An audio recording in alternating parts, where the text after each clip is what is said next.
Bismillahirrahmanirrahim. Beyik Allah'ın adı bilen. Hormatly vatandaşlar, eziz ildeşler. Bugün 29. iyul.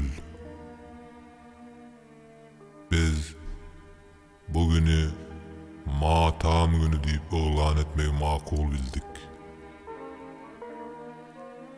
Bugün aramızdan biwat giden ildeşlerimizi yadlaýyn. İlki bilen İstanbul'da yılın başında aramızdan giden ildeşlerimizi yadlaýyn. Olar çağlarının, enatalarının, yakınlarının didarına doyman biwat bu ýagty jahana göz yumdular.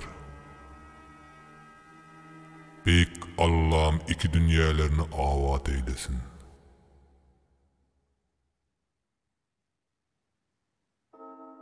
Aprel ayındaky Maray ve Lebap vilayetlerindäki tebii harasatlarda ýok olan ildeşlerimizi ýadlaýyn.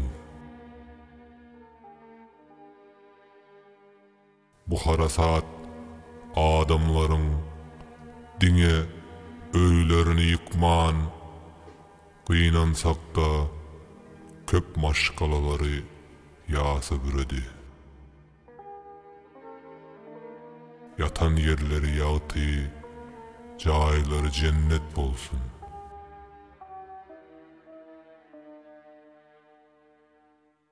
Garby gullukdaky biýdüzgünçilikler, biperwaýlyk netijesinde ýaş eskerlerimiz ýok boldy. Olar bu dünýeden ýakynlarynyň ýüreginde öçmejek ot bolup yz galdyryp gitdiler. Ağzından süýdüýsi gitmedik oglanjyklar. Mundan başga da soňky jaň sesini duýman bu dünýeden biwat giden uçurumlarymız. Olar bilim sistemasyndaky korrupsiýaň netijesinde entek durmuşyny indi ýaşap başlamaly wagty aramyzdan gitdiler. Biwat giden çağlarımız hemmesem cennettedir. Ýüregi gan ağlayan enatalar, sabırlı bolun. Yatan yerleri ýagty, jaýlary cennet bolsun.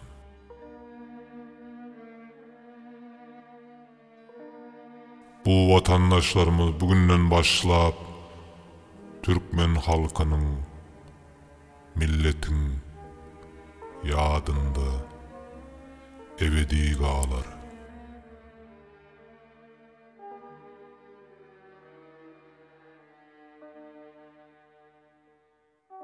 Hiç haçan unudulmaz.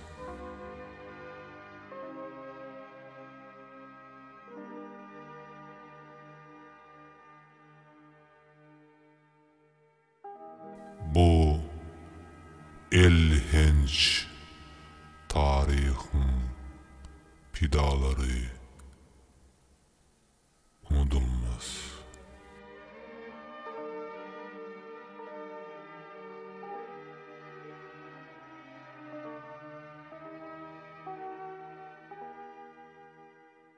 Yatan yerleri